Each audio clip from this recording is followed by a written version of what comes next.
And let's cultivate our motivation.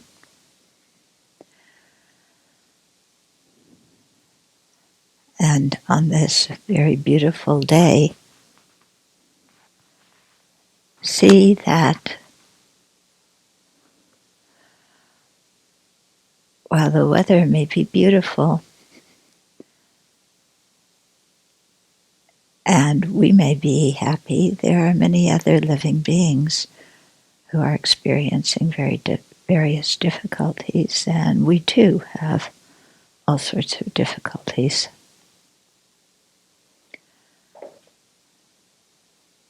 And so while we can enjoy the beautiful weather, let's also have a broader vision, one that takes into account the welfare of all living beings, not simply our own immediate happiness, but a very expansive mind that cares about others.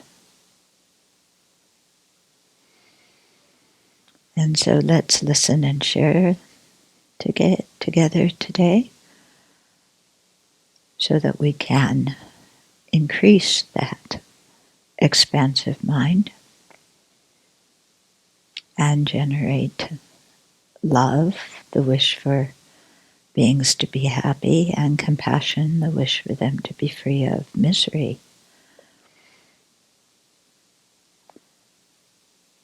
And to also eliminate impediments to doing so, different mental afflictions that get in the way of becoming the kind of person we want to be.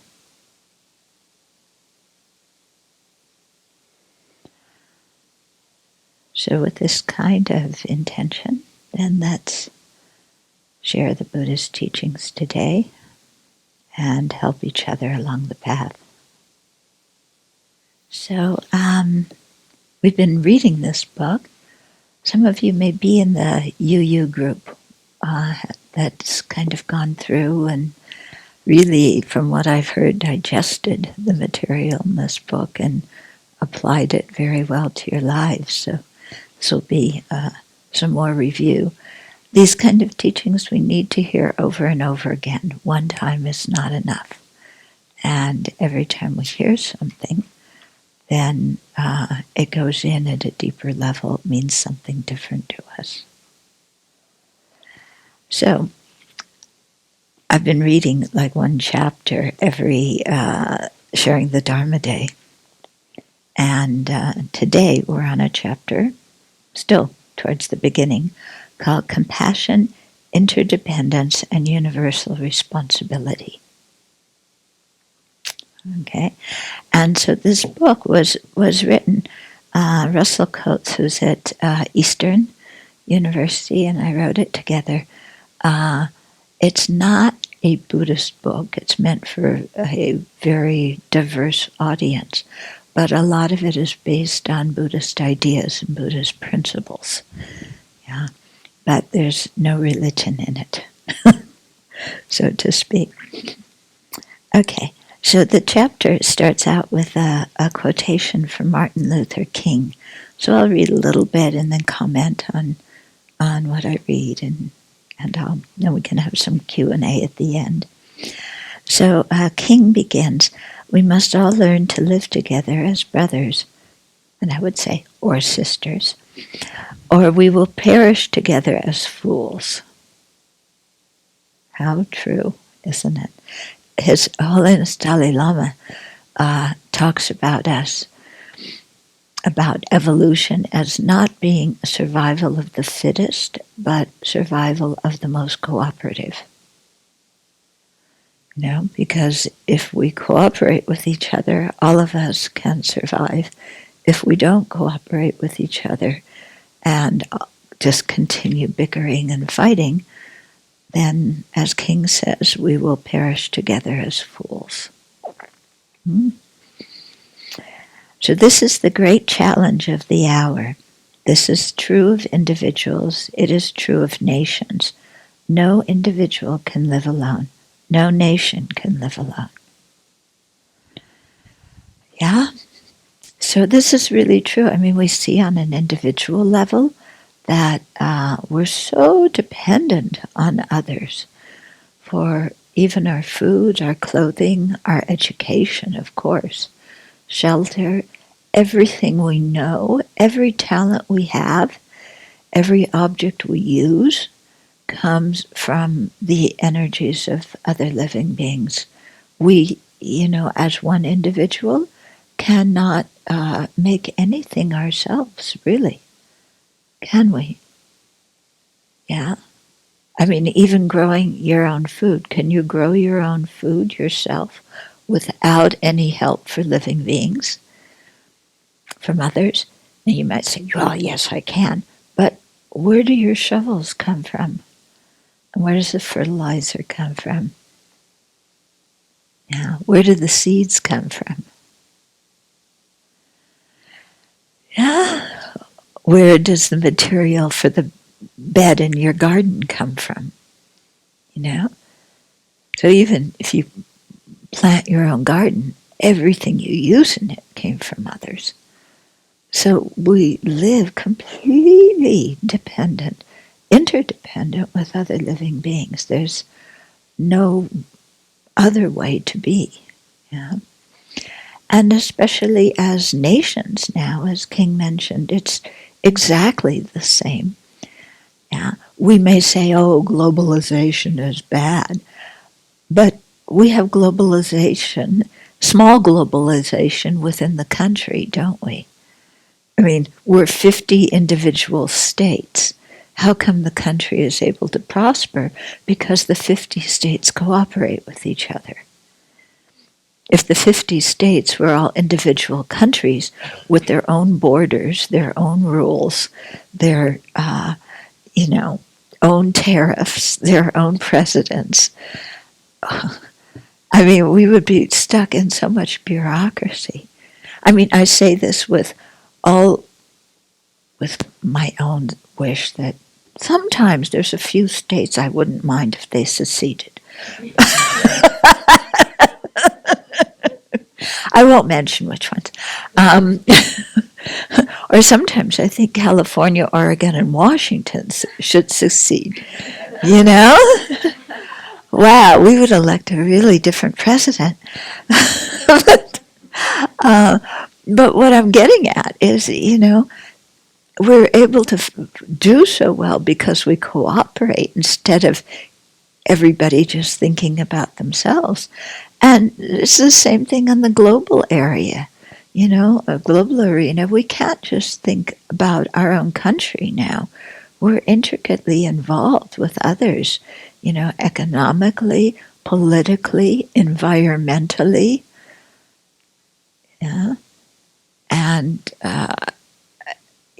so we have to cooperate. And so just thinking, my thing and not yours, and I'm taking care of me and forget you, then we're going to wind up living in a world where we're closing doors on ourselves. Mm-hmm. Because if we push others away, it's not like they're going to be friendly towards us in response, as individuals or as groups within a country or as different nations. Yeah? And, we can see the importance of cooperation, and especially nowadays with what's going on with North Korea and Washington, the disadvantages of just, throwing accusations at each other. The folly of it, actually. Yeah? Where's it going to get anybody? Yeah, that's one conflict. I'm not quite sure what they're fighting over. It's, other kind of wars, you can see what people are fighting over. This one, I just see, excuse me, but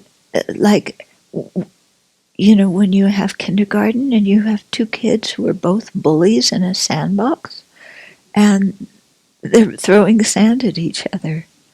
Yeah. I don't quite understand what this conflict is about. In any case, certainly threats are not going to eliminate it. Yeah. And war is way too dangerous now. Okay, so let's hear what the chapter says. As Martin Luther King Jr. pointed out, none of us can live alone. We are all dependent on each other. What do we need to learn in order to live together as brothers and sisters? The answer is compassion.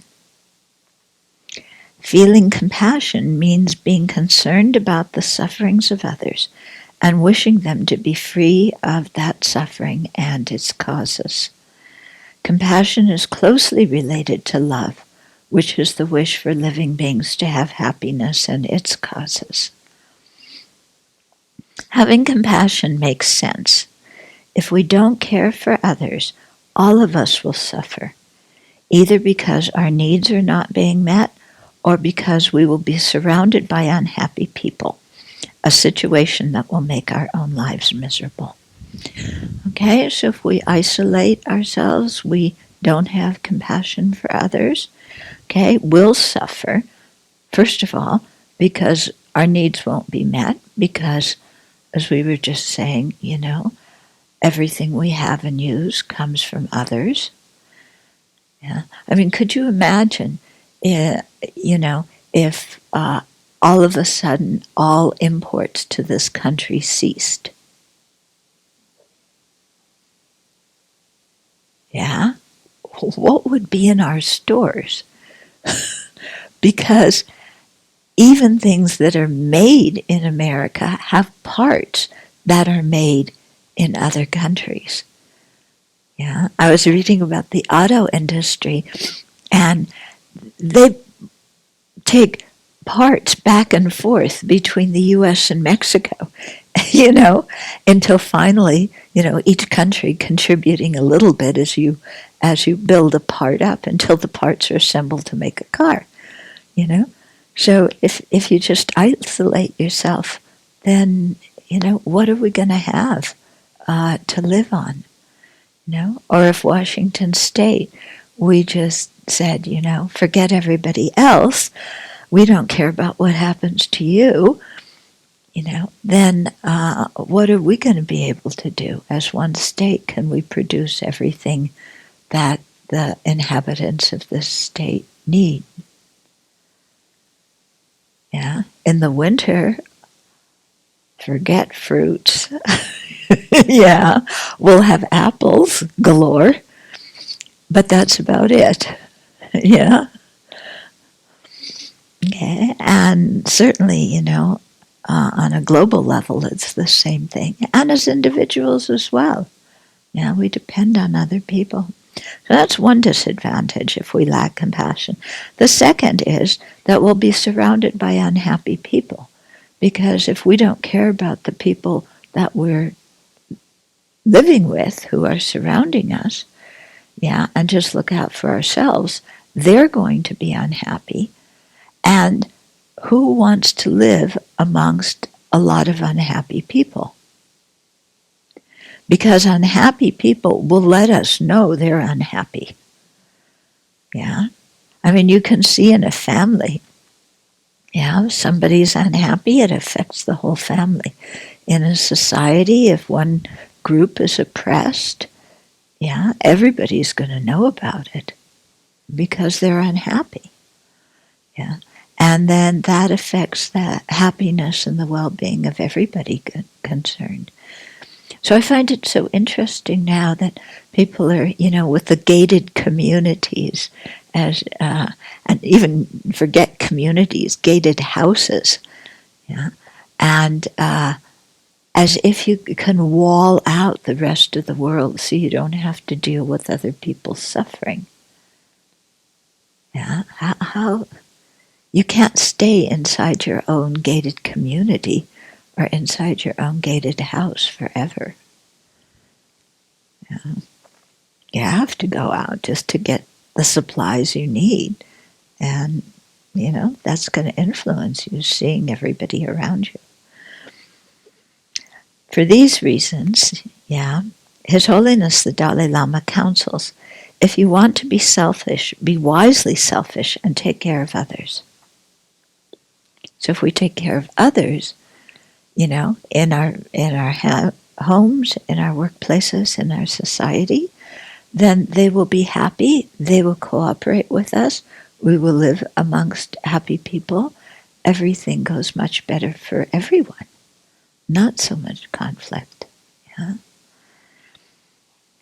So compassion applies to all areas of our lives. On a personal level, compassion for ourselves, for friends and family, for our colleagues and our boss, even for the people who sometimes disturb us. On a community level, compassion of one group for other groups. On an international level, compassion of one nation for the citizens of other nations. Okay, so when I wrote this, I made sure to put in, compassion for your boss, because I teach in many different places, and in Singapore, so many people complain about their boss. Their boss did this, and they're unhappy with their boss about that. So now I start teasing the people, about, not so much teasing, but, emphasizing. You can't just have compassion for your colleagues. You have to have compassion for your boss, because your boss is working with people like you who all they do is complain. Yeah. So, bosses need compassion too. Compassion is the opposite of and the antidote to our usual self-centeredness that urges us to get the best and most for ourselves in order to ensure our own happiness. Self-centeredness results in difficulties for those around us, and their problems disturb not only their tranquility, but our own as well. So if you look at what's happening with Hurricane Harvey and Hurricane Irma, and now Jose, they seem to be coming one right after the other, look how much people depend on each other in those situations. In Harvey, you had, all different sorts of people who do not run in the same social circles, all of a sudden helping each other, rescuing each other, pulling each other off roofs or out of houses or doing who knows what. Yeah. And it's remarkable. And what makes me sad is that afterward they'll all go back, retreat to their own social circles, and forget about the other people who either they helped or who helped them. So learning to reach across these kind of boundaries and really get to know others and see how dependent we are. We have several people in Florida, and Venerable Sompton's been writing to them and checking how they are, and as they're preparing. And one young man, he evacuated from the West Coast to the East Coast. I'm not sure how much evacuation that is. But apparently he was in Fort Myers, and then he went to the east coast of Florida. But, how could he evacuate that far without, having other people to depend on where he could go? Some other friends in Central Florida, it's amazing. These people are staying there. They all got the evacuation warning, and they're staying. I don't know what the story is. But they wrote us, we have water, we have food, we're all stocked up, and we're just going to sit it out. And, so the supplies all came from other people. And if they face damages afterwards, that's going to come from other people helping them. And the people who did evacuate it, my goodness, how many people are really reaching out to help them. We have one friend who stayed behind in the Georgia-South Carolina border to help the Red Cross. So, in face of everything that happens in our life, we really need others. And they need us too, because we have skills to offer and we can give things to them. So this give and take brings a lot of joy and sense of fulfillment to our lives, whereas just looking out for our own benefit often leaves us feeling high and dry, so to speak. Yeah. Okay, many years ago, some of the people in the city where I lived, this was when I was living in Seattle, did not want to pay increased property taxes in order to support schools and after-school activities for children and teens. They figured that since their children were already grown, there was no reason for them to pay for the education of other people's kids. However, they were willing for their taxes to be used to build more prisons to protect them from criminals. Okay, what they didn't see was that these things were related. Yeah, and so now there's something they've actually called it the school to prison pipeline. That, when kids go to school, they don't get a good education, they don't have after-school activities. Schools are always in the thing of budget cut. Schools, so kids, don't have a good education or the resources, the counseling or whatever they need. Then who is going to break into the houses of these people who voted against the tax increase? Who are the people who have nice houses? Yeah, the people probably whose kids are grown or whatever, they vote against the tax increase. But these kids who aren't getting a good education, who get into drugs, who get into mischief, whose houses are they going to break into? Yeah. So you see that, if you just look out for yourself and say, well, why should I pay for the education of some other kids? Other people's kids.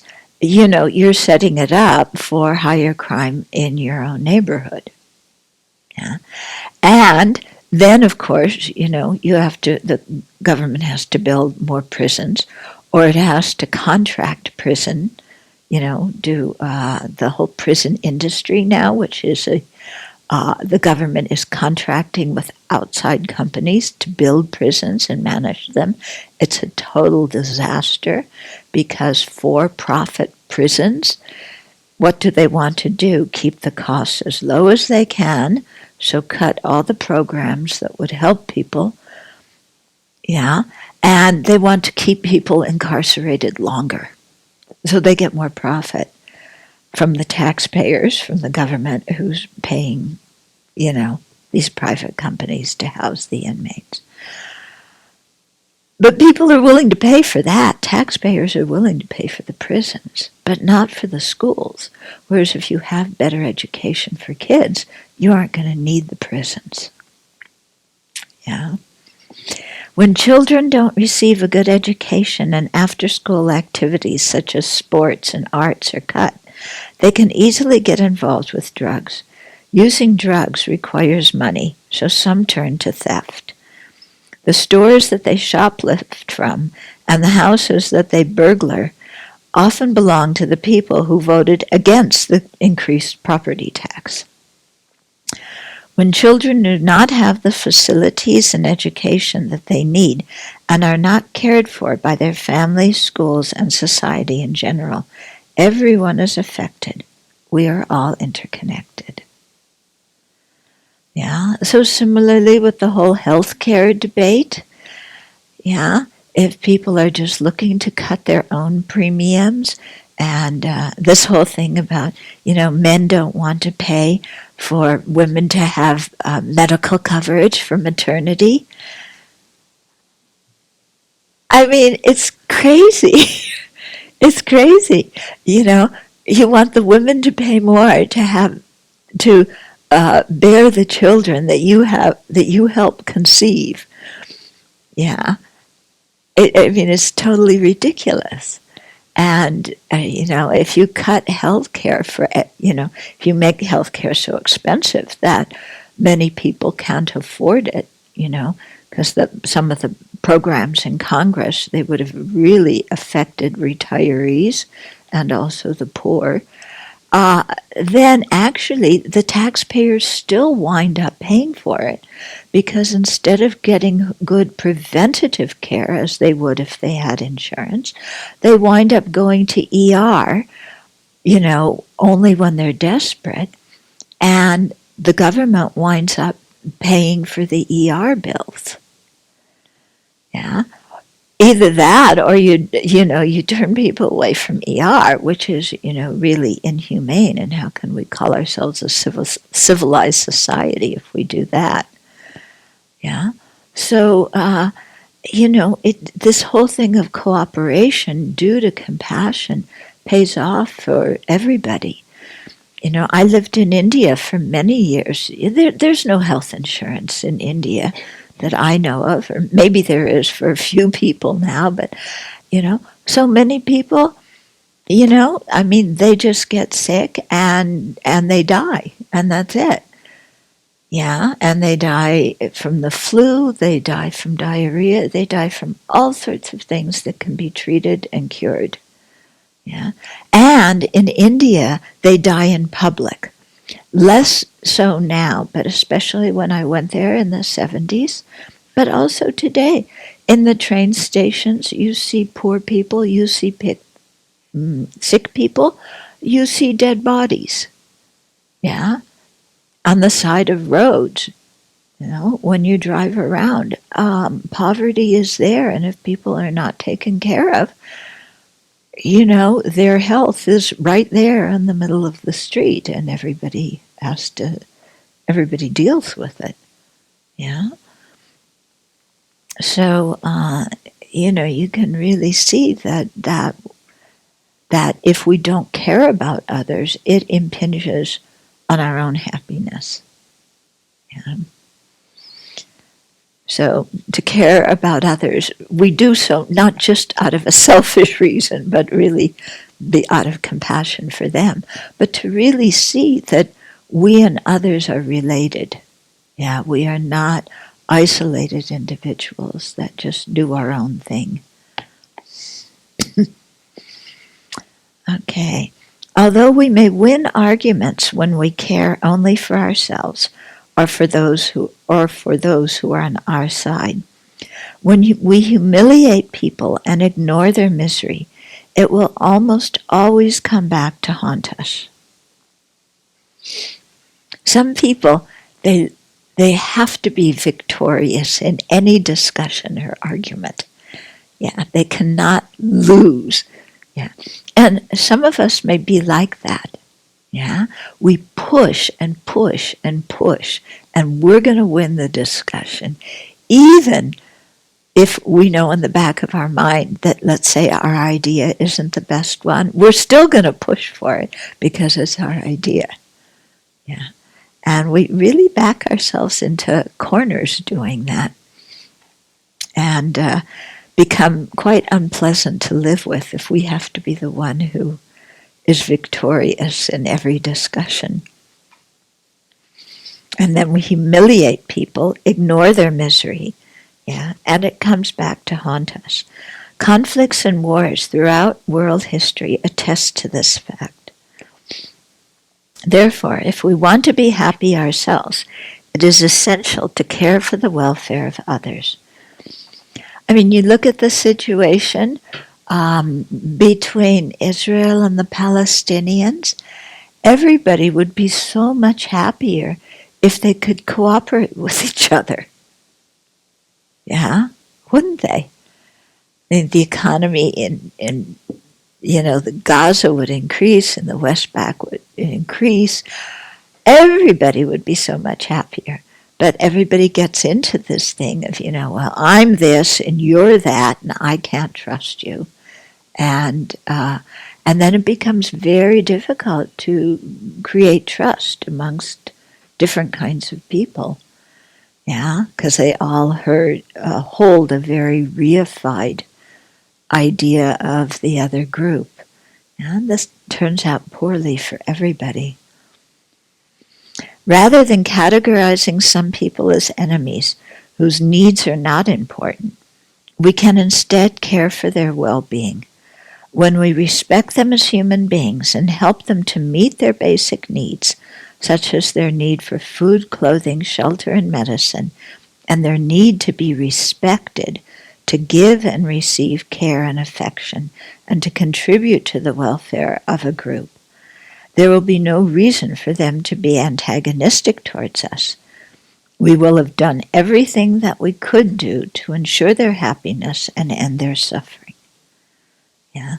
I'm right now reading a book by a journalist. The name is Suad McKennett.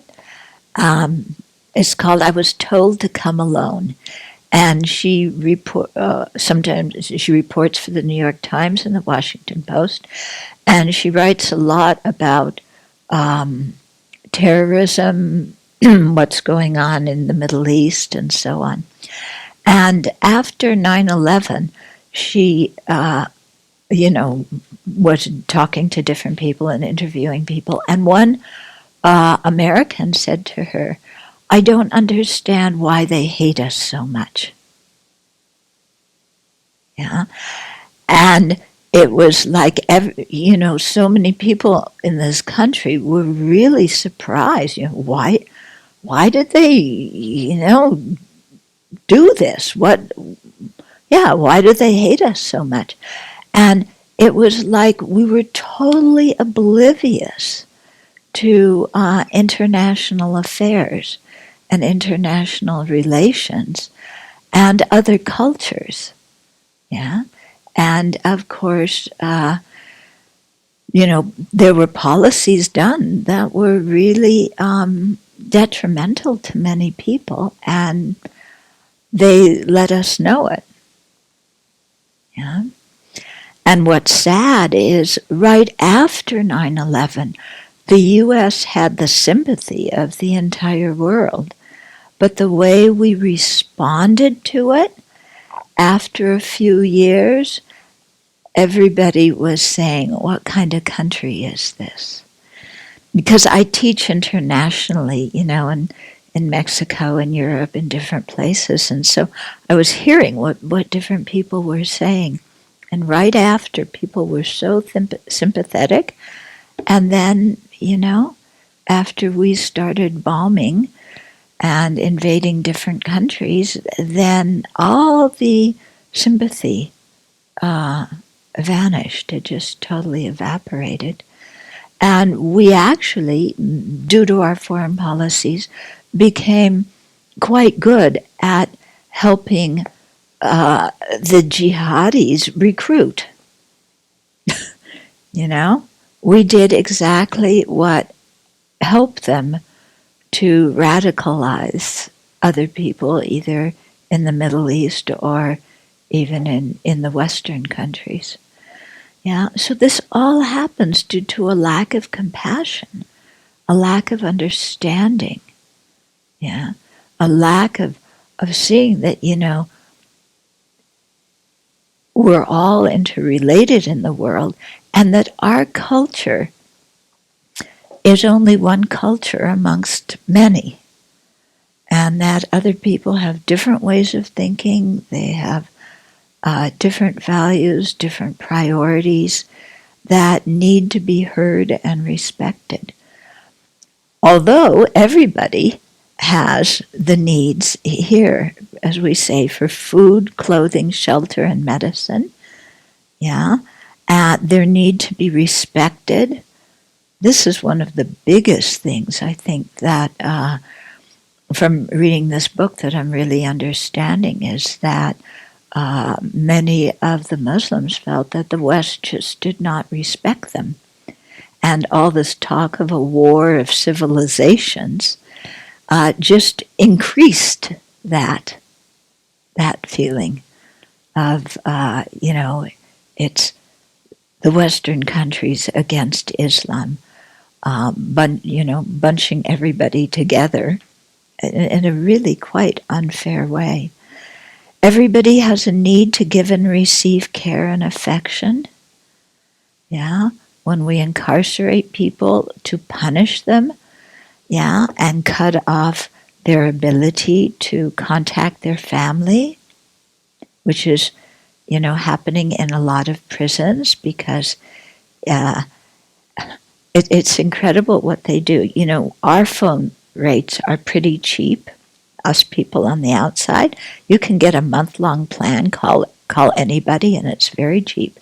In prison, yeah, they will charge sometimes over $1 a minute for a phone call. Yeah. Now, can you imagine with your use of phone, or even just to keep in contact with the people you care about, paying $1 a minute, how much that would rack up to be? And yet, the people who we incarcerate are predominantly low-income people. How do they pay for this? When people who are incarcerated, when they have contact with their family, when they feel love and affection, when they feel like they're a member that that can contribute to the group of their family or their friends, then when they're released, there's something for them to go back to, and psychologically they're more well balanced. When they're cut off from friends and family, and the whole prison system is regarded as, punish, punish, punish, then when they're in prison, basically they don't learn any new vocational skills because the programs have been cut. So when they get out, they don't have skills to get a job. They don't have contacts with other people. And, in many ways, the system is just set up for recidivism. I work in the prison system. I correspond with many inmates and give Dharma talks in prisons. And, so I've really come to understand this. It's quite surprising. Well, no, it's not that surprising. It's just we don't know about it. Yeah, we don't know about it. It's not what's put in the newspaper. Yeah. I think people probably know more about the upcoming iPhone 8 than they do about the situation of inmates in prison. Okay. But when we don't help to meet these basic human needs of people, it turns out badly for all of us, actually. Okay? But if we, can do everything that we can to ensure the happiness of others, not only material happiness, but like I was saying here, the ability to give and receive on a human level, because one of the things I find when I go into prisons that people really react to is I treat them just like I treat everybody else. And for us to be treated just like everybody else, it's no big deal for us. We expect it. It's like this. When you go in a prison and you just say hello and how are you and, what's happening, you just treat people as, as a human being with respect. It's amazing the kind of responses you get. I mean, people just relax, they open up, they're so much happier. It's really surprising, And, the same, I think, for the street people that we see, to be able to treat them with respect, something that very often doesn't happen to them. It can be a very strong experience. One person told me, he was in the Bay Area, and there was one woman, panhandling, and he gave her $1, and he gave it with both hands, and said, I would give you more, but I don't have a lot with me now. So he spoke to her, he looked at her, gave the gift, bent down and, gave it respectfully. And when she looked up, she had tears in her eyes. And she said something to the effect of, just the respect that you gave me means much more to me than the money. Yeah. So, to really see that how important this is for people's growth. We need it, and other people need it. If we give it to others, it comes back to us.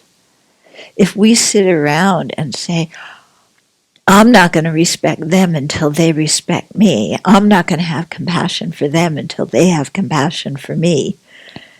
Yeah. Then we're going to be in a contest for who can sink to the bottom of the barrel faster. Yeah. But when we really reach out, and just small things can be quite important in doing this.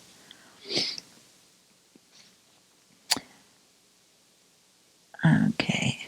So an enemy, if we act like this, an enemy will become a friend. History shows many instances of this, some even in our own lifetime. For example, Britain and the US saw Germany and Japan as enemies in the 1940s, and now these countries are allies and work well together. Yeah? So all your relationships can turn around if you put some energy into it. Yeah? Human beings are more dependent on each other now than at any other time in human existence. Unlike centuries ago, very few people grow their own food now, or make their own clothes, or construct their own homes. Many of us do not know how to do these activities, and we depend on others who do, as well as on those who make the roads we drive on, who invent the technology we use, and who teach us everything we know, to name a few. Yeah. Once we recognize that we are inextricably interconnected, we will see that caring for each other is more crucial than ever before. At a gathering with intercity children who live in violent communities and are at risk for turning into violence themselves. Okay, this was in Los Angeles some years ago. Were you there? No? Okay, Susan was there. I heard about it. Anyway, the Dalai Lama was meeting with some of these teens, and he said to them, violence is old-fashioned. War is old-fashioned. We have exceptional human brains, something no other species has, so we have to use our intelligence to help each other. Then all of us will benefit and live together peacefully. Yeah. So compassion is the way to do this. Now, can you imagine saying that to a bunch of kids, at-risk kids? No, it was in, I thought it was in LA. I don't know.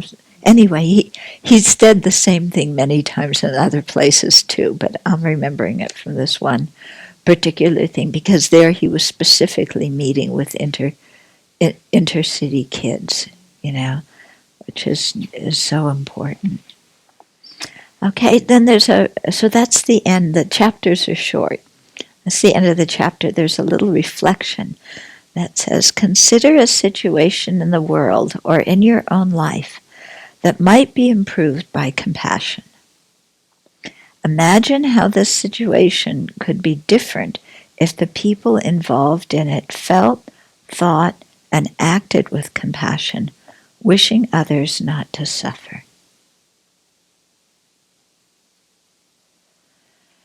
Can you think of some situations, either in your life or in the world, where that might help? Yeah.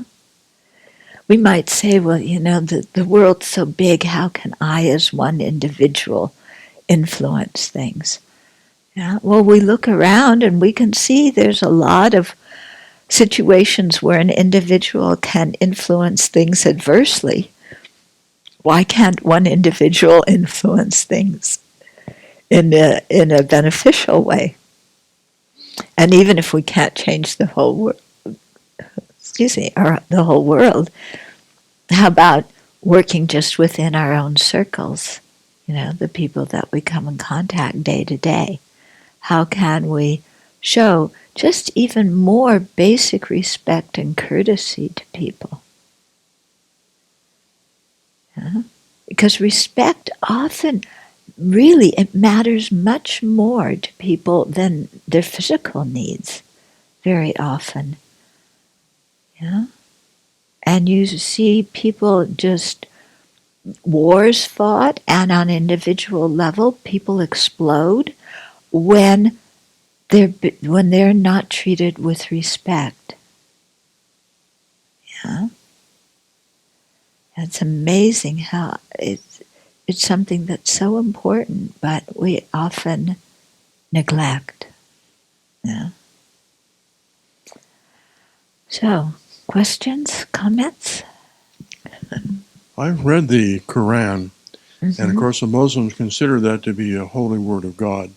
And there are verses in there concerning jihadism. And there are verses that command Muslims to kill non-believers on sight. There are verses in there that if Muslims do not go into jihad, they will be punished.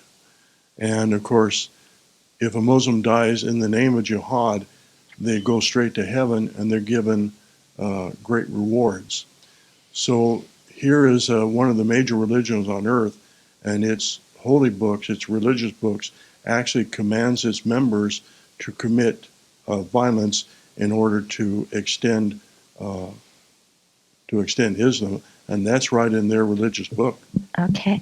Well, I'm not an expert on the Quran, but I think we would have to look at and really study it, not just read what different people say the Quran says, but actually read it ourselves and see. And then also see how things are being interpreted. Because jihad, actually, as I've understood it from what I've read, refers to working on yourself internally. Because the real enemy is self-centeredness, stinginess, and so on. So the real jihad is working against these tendencies within ourselves. You could see that if it were interpreted always as an external things, that everybody would be at war constantly. And that's certainly not happening. Because Islam also, encourages incredible generosity. I was very struck. There's one passage in the Quran that says you're not allowed. You should not have material things that other people in your community cannot afford. And I thought, wow, could you imagine living in a community where nobody had riches that were beyond other people in the community? In other words, you lived in a community where everybody was at the same economic level. And, the Quran also encourages charity to the poor, to the sick, to other religions. And so if people really, did that, it would be quite amazing. Yeah. I don't see any benefit in picking out a few verses that from another holy book when we haven't studied the whole religion and we don't know all of its tenets, and we don't pick out the verses and the chapters that encourage other human behavior. Because if you look at the Bible, very similar things could be said about the Bible. Yeah? The Bible is incredibly violent. A lot about punishment and, slighting your enemies, hellfire and brimstone. There's a lot in there. If you look historically what the Crusades did, in the Crusades killed so many people, and created so much destruction, all in the name of religion. So, having studied history at college, my conclusion was, it's like every generation, people fight each other in the name of God. And what that indicates to me is that none of them have really understood the purpose and the tenets of their own faith. Because if you look at all the major religions, they all teach love and compassion and forgiveness and charity and ethical conduct. These are universal values shared by all the religions. The problem is that people do not follow their own religions very well. So, throughout history, we have people killing in the name of Jesus. We have people killing in the name of Moses, in the name of Allah. This is all due to human beings' own internal confusion, the lack of compassion within our own hearts. Yeah. So we have to really try to understand, whatever religion you are, to understand the basic tenets of that religion and live it in our own lives. Yeah. Yeah. And also not to interpret everything that is written in holy books literally. Yeah. It doesn't seem to work out well. Because you can point to passages in just about every religion that can be understood to as a way to attack and abuse other people, and that's certainly not the intention of the founder of any religion. Thank you for beautifully explaining that, Venerable. I myself had many friends from the Middle East, both Muslim and Jewish, in order to understand that region more. And yes, indeed, in the Quran, there's also a verse which says that forgiveness is better than fighting. It's better to forgive than to fight. And it also says there's no compulsion in religion, meaning nobody can be forced to follow a certain belief. And the Sufis, whom are mystics of the Muslims, they clarified the true meaning of jihad, which is the internal struggle against one's lower self, their ego, their attachments. And in modern times, due to the political instability in the Middle East, it has become very confusing because new movements have arisen which go against the classical understanding of this internal struggle. And due to the political situation, a lot of youth, just like here in the United States, you have many gangs, and the youth may join it because they feel alienated. The same thing is going on in the Middle East. Many youth feeling alienated. And I've had many friends from the Middle East, both from the Arab countries and from Israel, Muslim and Jewish. And I studied both Judaism and Islamic teachings. I learned Arabic and also some Hebrew. And what I learned from these people in the Middle East, I saw many of them are very open-minded. I'm practicing Buddhism, and they actually supported me as friends to follow that path. Whereas here in the United States, from a lot of churches that claim to be Christian, I experienced a lot of suppression in that sense. So I saw like a lot of the Middle East people do have open-mindedness. And I believe, since that's a big issue right now, I believe people from the US and the Middle East need to understand each other more. Yeah. Because a lot of these views, thinking the other is so bad, so evil, this will lead to more violence, saying we should destroy them. We look at other cultures and see the problems they have, which may be true. But we also have many problems in our culture, in our society that we have to fix. and within our own selves first. And then we can also do that for others as they fix themselves too. So thank you very much for clarifying that. Truly appreciate it. Thank you. Okay. So let's stay on the topic here. This is not going to become a big political discussion now. This is not the context for it. Okay. So we want to stay on the topic of how we can generate more compassion towards others, because that's our responsibility. Yeah.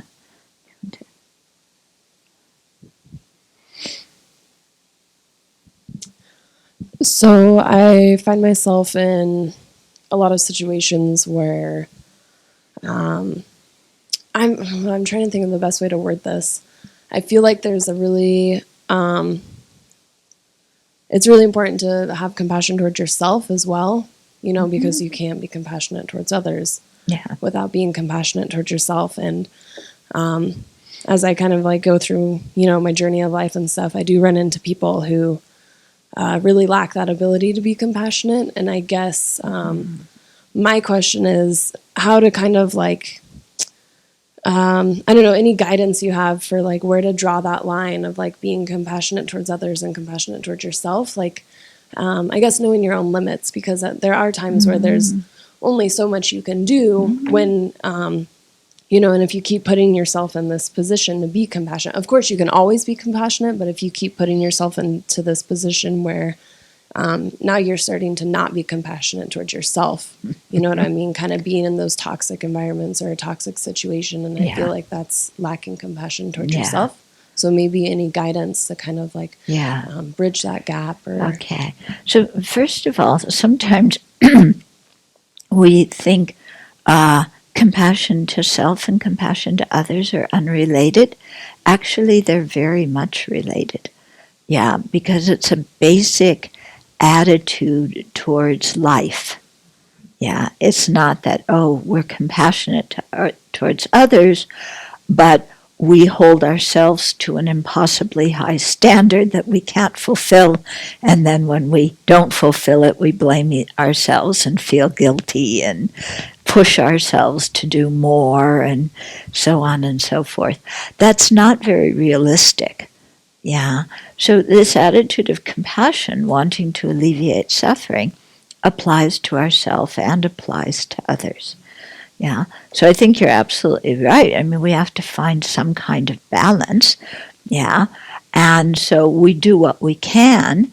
And when something, is beyond what we're able to do, we say, I'm very sorry, I can't help with that. But in our hearts, we can still wish the other people well. Yeah. So when we say no, we don't have to hate the other people for asking. We just say, we wish you well. I just am, up against my own personal limits. So compassion also, it's an internal attitude. Yeah. And it doesn't mean we have to reach out and help everybody else in an active way, because clearly we have to set priorities. We also have our own individual talents and abilities to help. And so telling ourselves we have to help in this way, when helping this way might be better because that's where our talents lie. So that is something to take into consideration. And also, there's a whole lot of misunderstanding about compassion. Sometimes we really think, I have to do, if I'm going to be compassionate, I have to do everything everybody asks me. I have to be a people pleaser. And so if people are not happy, it's my fault. Okay? That is not compassion. That is people pleasing, and it's basically self-centeredness. I'm responsible for everybody else's happiness. Yeah, I'm so important, I can make everybody else unhappy if I don't do what they want.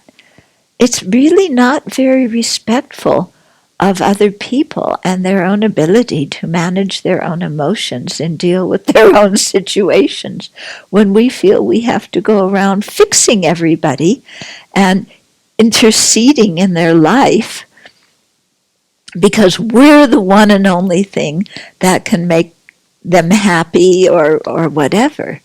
Okay, that's a little bit too much. So, compassion is very different than being a people pleaser. Yeah, because people pleasing is very often, it's done out of fear, it's done out of attachment to reputation. That's not compassion. Because fear and attachment to reputation are all concerned with me, whereas compassion is concerned with the welfare of somebody else. Okay? And so often when we get into people-pleasing, then we feel unfulfilled because somebody isn't thanking us in the way we think they should. They're not being appreciative to us. Whereas when we can really act with compassion, then the pleasure, the delight comes in doing what we're doing, not in somebody telling us afterwards how kind we are, how wonderful we are, blah, blah. It comes just from reaching out and doing what we're doing and seeing, wow, I'm able to impact others in a positive way. That feels really good to me. Yeah? Okay, so this whole thing of, beating ourselves up, and I've got to do more, and I've got to be better, and, I'm not compassionate enough, and, it's just, it doesn't work. At the beginning of my Dharma practice, I fell into a certain trap, because my teacher is, one of my teachers is quite highly realized, and he doesn't need to sleep. He just kind of sits in meditation and then, maybe falls asleep an hour or two, but always continually doing, interacting with people, even if he's doing his own practices, inviting other people to do them with him and so on. And so I would look at his example as a baby beginner and I'd get tired, and then I'd say to myself, if I only had more compassion, I would do this and this and this, just like my teacher. Push, push, push. You're not good enough. You've got to do more. And then beat myself up. You're so uncompassionate. If you really had more compassion, you would stay up late and do this. You would stretch yourself to do that. Push, push, push. And then at some point I realized, that's not compassion. That's craziness. Yeah. And that there's no need for me to compare myself to my teacher. I can emulate him and say, aspire to be like that, but I've got to work with who I am right now. And I can't go with 2 or 3 hours or 4 hours of sleep, And, so things like that, just being more realistic and not beating ourselves up for just, having the limitations of ordinary human beings. And at the same time, we don't just indulge our limitations and say, oh, well, I'm limited, so okay, forget it, I'm never going to do this. We need to cultivate our abilities more and more. Yeah, and not just be self-indulgent. But also when we reach our ability to physically, engage, at least emotionally, to make prayers for those people, to wish them well, to stay engaged at the heart level, instead of all this suffering is too much, I'm going to stick my head in the sand. Yeah. So in Buddhism, there's a practice called the taking and giving practice, which is really effective for staying involved at an internal level, even if we're unable to affect the external situation of somebody who is in misery. Okay. Did you? Yeah. Use the mic. Is it on? Is it okay? In the prison, when you have inmates that throughout the day experience several people who basically are taught to disrespect them. They're disrespected constantly all day long. Yep. And then, someone like you comes along and shows them compassion. What do you tell them as far as how to interact with all these people, like the officers that they feel disrespected too? Yeah. They can maybe only make the matters worse, or they can make it better. So how do you allow them to see that they're the cause of their own suffering? Yeah. I encourage them, to respect the prison officers and the staff in the prison, and remind them that usually people don't say, I want to grow up to be a prison guard. It's a difficult profession. And there's some of the inmates, if you look on my website, there's a whole section of writings by the inmates, and some of them tell stories of actual situations when they're in conflict with a guard, and what to do, because they know the guard's going to win. Yeah, they know that. So one guy I write to, he's in North Carolina. He's in for life for 2 murders. But he treats the guards and the staff really well. And as a result, they trust him. And so when there's certain jobs that they want to do, they will come and ask him to do the job because they trust him. And this comes about because he does his jobs well, and he's very respectful to the staff. Yeah, and he'll say hello, and how are you, officer? And, just this kind of thing. And it works wonders, yeah, because the prison guards, too, live in an environment where they're not respected. Yeah, it's not an easy job.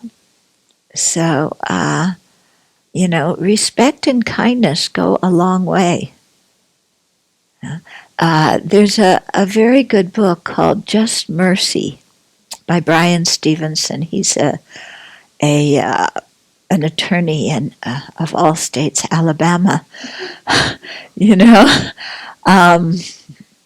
Really, Alabama's it's a difficult state. Wow.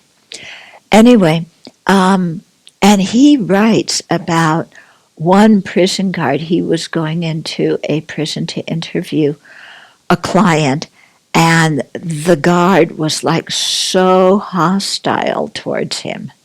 He saw the guard's car out in the parking lot with all these white supremacy stickers and Confederate flag and everything. And Stevenson himself is black, and he came in, and then the guy was so hostile, and, he made him do a strip search and everything. This is for an attorney. So, he was really pretty heavy duty. Then later on, in one case where Stevenson was dealing with one of the clients, this guard had to drive the client to the prison and wait for him. And while he was there, he heard the story of the inmate's life and how he had grown up. And he realized that it was very similar to his own life. When he drove the inmate back, this particular inmate was always asking for a chocolate milkshake. the guard stopped and got him a chocolate milkshake. Because he realized, boy, our lives are very similar. Took him back to the prison. Anyway, the next time Stevenson came in to see that particular client, and Stephen was working pro bono on these things. The guard was very polite to him and very respectful, no strip search, let him come in, gave him a good client attorney room to speak to the person in, was so polite, yeah?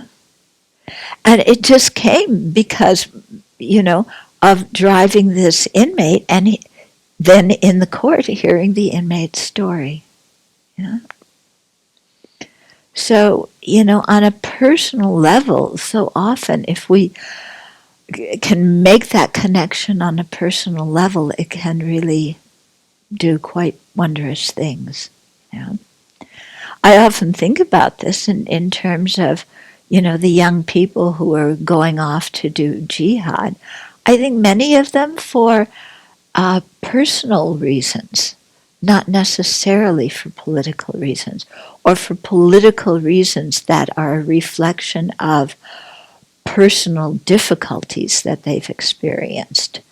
And if, there were an ability to talk to people and help them feel that they are respected, their religion is respected, and so on, that a lot of this anger, would dissipate. Yeah. But I'm not Pollyanna about it. Okay, so we have to close now. We've gone over time, but good questions.